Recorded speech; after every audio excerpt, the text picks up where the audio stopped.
So far I pulled off the air intake, and pulled out the air box, pulled out the battery box, and then there's a mount underneath the battery box that goes right here. You remove that. After that, disconnect all the sensors, move the wires out the way. You come over here, get the axles out of both sides, and then remove the tranny mount, and then remove all your bolts from the engine that mount the tranny to the engine. So I'm going to continue the process, and then I got to do it on another vehicle and put it back in.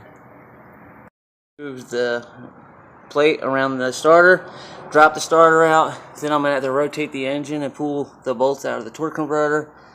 And, well, this is the plate that I got to remove to pull the bolts out of the torque converter. And then I'm going to do that, and then I'll pull all the bolts out of the transmission and drop it out. To remove, I'm in the process of painting a 2006 Nissan Maxima.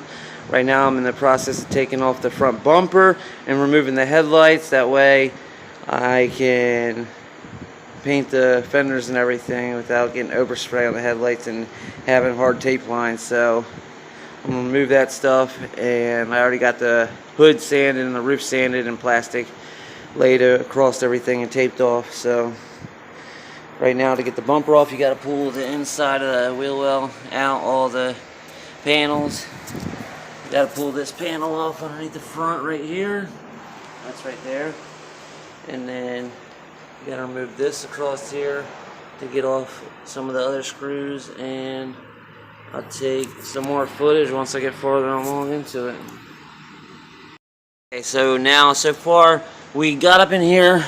If you look right here, right by the wheel well, there's a bolt right there and a bolt right next to it. You take those two bolts out after you pull this panel off and everything. You pull those two bolts out, and then right here the bumper's clipped in. You just rip the bumper back, like jerk on it. The bumper will pop out after you take all this stuff off and everything, and then the trim that's down underneath there. And then do the same thing on this fender over here. Pull those two out. The bolt right there and the bolt right there are for the headlights. Pull the headlights out, and then you got everything. You're ready to go. This is all cleared up. Now my prep work's done. I'm leaving this uncovered because what I'm going to do is where this body line is, I'm going to put a piece of paper this way. I'm going to lay a piece of tape across it this way, flip it over this way after I wet sand the whole fender and everything, and then I'm going to run the line for the paint right to here. That way that fold, it isn't going to have a hard line like a tape line would. That fold of the paper is going to let some of it escape underneath the paper where the crease is, and then some of it won't, so it'll have a smooth line right there. And then what I'll do is I'll pull that off. I'll clear the whole fender all the way down to the floor, and then tomorrow I'm going to come back through, wet sand and buff it, and we should have a pretty decent paint job. But there it is. It's all wrapped up. Hopefully it'll look like a different vehicle when it's done, and we don't have no issues with the weather and the humidity, because with the wrong humidity and the wrong timing between flashing the coats, you can end up getting a milky clear coat. Yo, look at this lizard on the ground. Yo, what the fuck? Fucking lizard.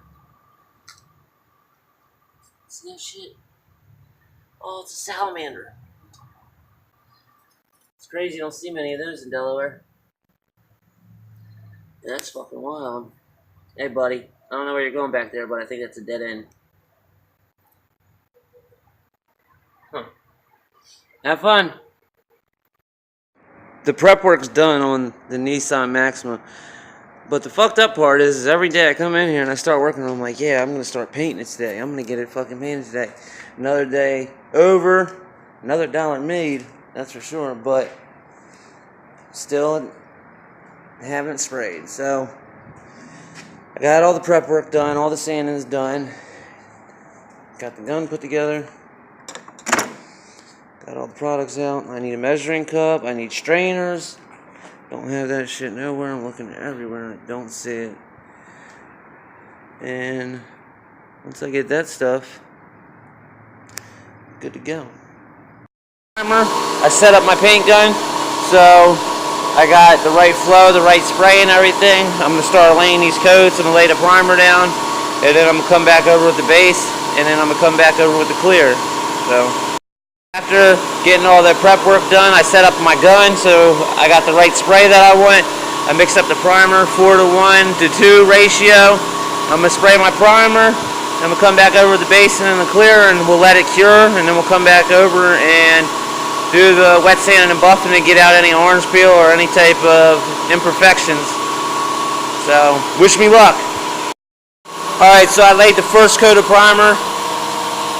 Pretty thick, but you can still see some of the spots where like bare metal was hit, which is good because you don't want a super thick coat. The first one, you just kind of make it tacky so everything sticks good after that. But got the first coat on, it's looking good so far. I'm going to give this like 8 to 10 minutes to flash and then to set or whatever, flash, whatever terminology you use. I'm not big into body work and painting, but I'm going to give it a little bit of time, come back in about 10 minutes and spray the second coat. The paint came out pretty good and blended pretty nice.